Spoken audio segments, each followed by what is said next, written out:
Assalamualaikum warahmatullahi wabarakatuh. Perkenalkan, saya Fadila Ramadan dengan NIM 22002095. Di sini saya akan mempresentasikan proposal bisnis saya. Dengan proposal ini yang saya susun sebagai tugas mata kuliah kewirausahaan di bawah bimbingan Ibu Dr. Randa Enceria Damanik MID PhD dan juga Bapak Yulianto Santoso MPD. Nah, judul proposal saya ini yaitu usaha makanan sambal Minang dengan tujuan untuk memanfaatkan peluang bisnis kuliner khas Minang.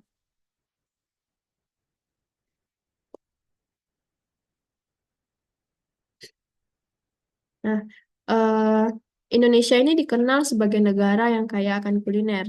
Salah satunya yaitu makanan-makanan khas Minangkabau sering kita jumpai di rumah makan dan juga tempat-tempat lainnya. Nah, sambal Minang ini memiliki rasa otentik yang unik dan banyak disukai. Yang banyak juga disebut oleh orang Minang sebagai samba. Nah, sayangnya di Pasar Baru, Tanjung Barola, di sini belum banyak pelaku usaha yang memanfaatkan peluang ini.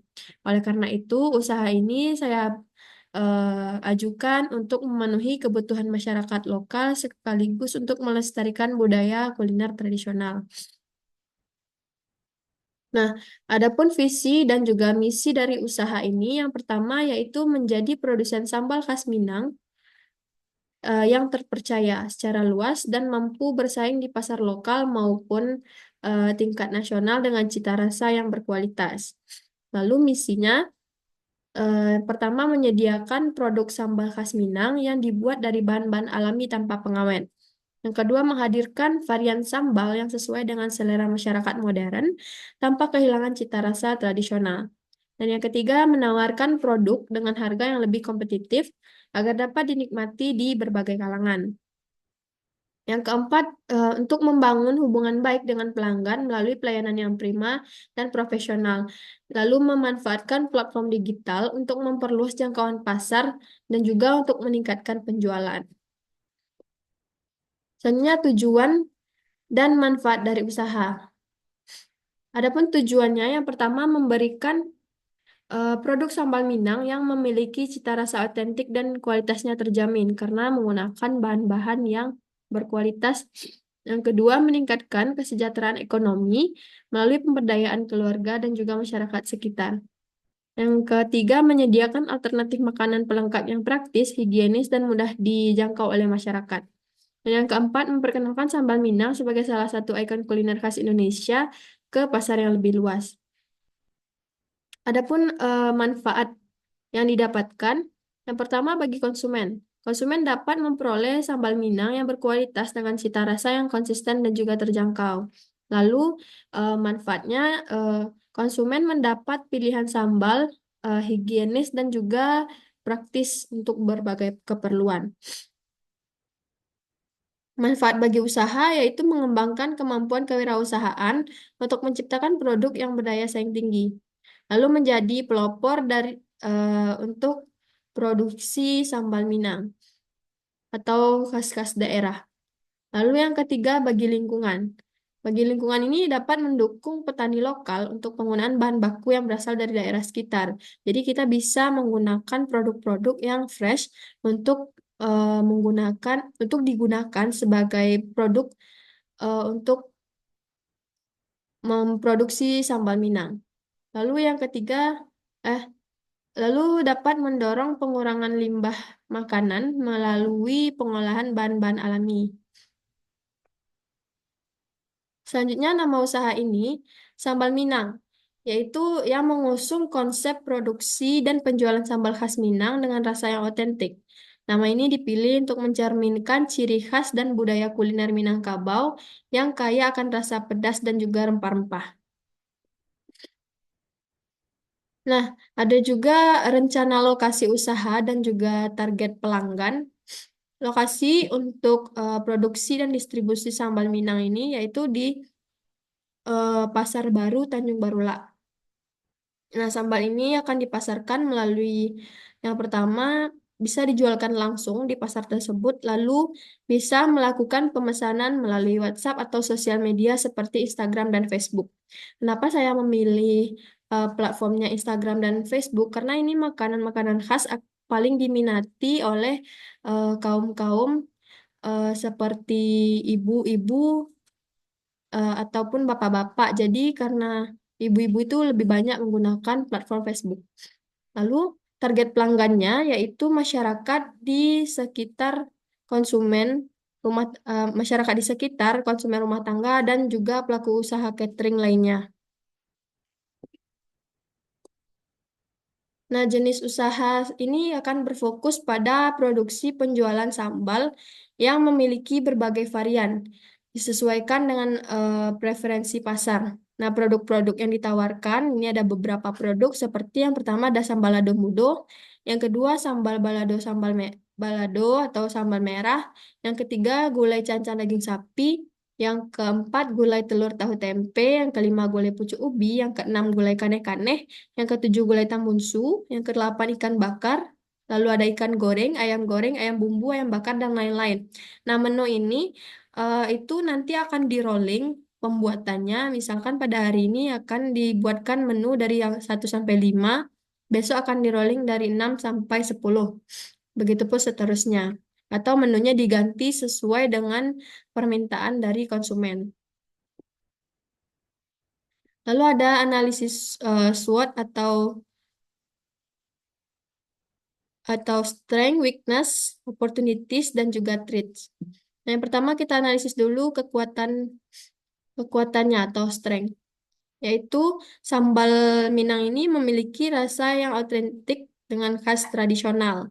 Lalu bahan bakunya berkualitas tinggi dan alami karena itu didapatkan bahan-bahan fresh dari para petani. Lalu harganya terjangkau untuk semua kalangan dan juga kemasan yang praktis dan juga menarik. Lalu yang kedua ada kelemahannya. Kelemahan dari produk ini yaitu ketahanan produk terbatas karena tidak menggunakan pengawet. Nah, biasanya ini masakan-masakan seperti ini memang tidak akan bertahan lama, mungkin sekitar 12 atau sampai 24 jam.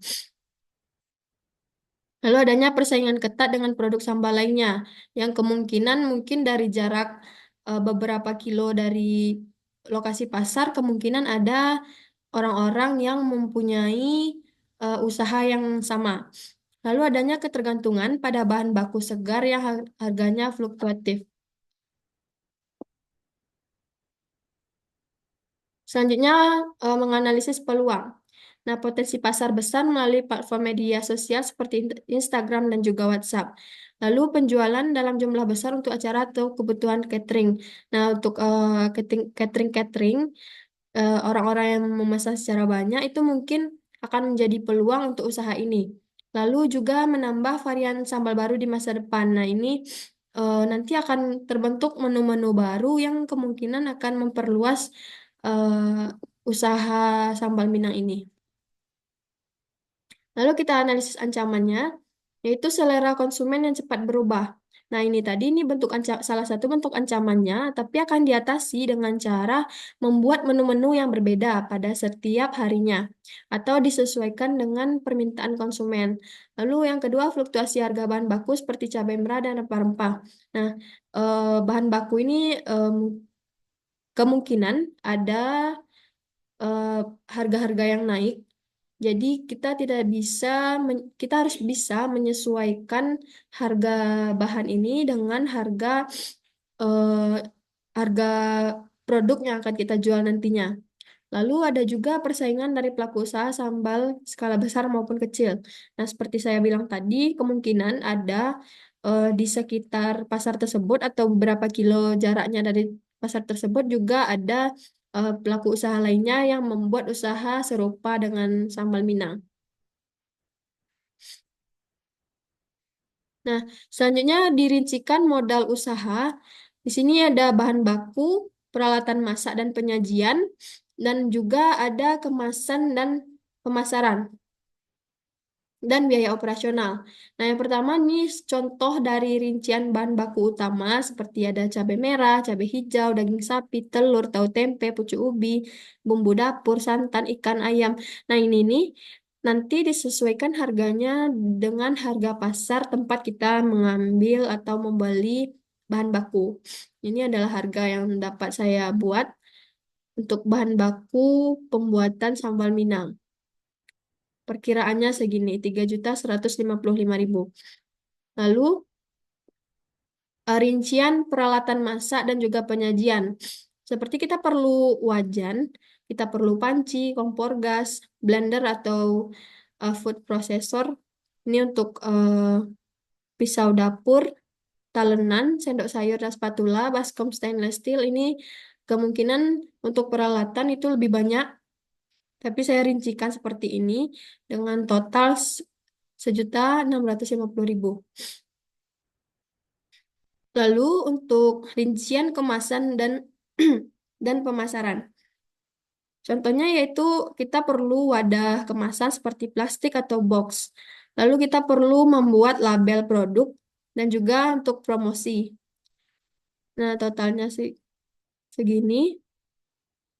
Nah, ini di biaya operasional kita perlu menggunakan gas LPG untuk memasak, lalu air bersih dan juga listrik. Untuk biaya operasional, ini ditotalkan dari seluruh harga bahan baku, peralatan masak, kemasan, dan biaya operasional, eh, ditotalkan sebanyak ini. Nah, selanjutnya untuk saluran pemasaran. Kami menggunakan 3 saluran pemasaran utama. Yang pertama, penjualan langsung di Pasar Baru Tanjung Barula. Lalu yang kedua, dapat melakukan pemesanan melalui WhatsApp untuk layanan yang praktis. Dan yang ketiga, promosi melalui Instagram, Facebook, atau menjangkau konsumen-konsumen yang lebih luas. Nah, usaha sambal Minang ini memang bertujuan untuk melestarikan cita rasa khas Minangkabau, untuk menciptakan peluang usaha yang dapat menjanjikan. Dengan fokus, kita harus fokus pada kualitas produk dan juga strategi pemasaran yang lebih efektif. Saya optimis bahwa usaha ini akan memberikan dampak positif bagi perekonomian. Dan baiklah, terima kasih atas perhatiannya dan mohon maaf apabila ada kekurangan. Billahi taufik wal hidayah. Wassalamualaikum warahmatullahi wabarakatuh.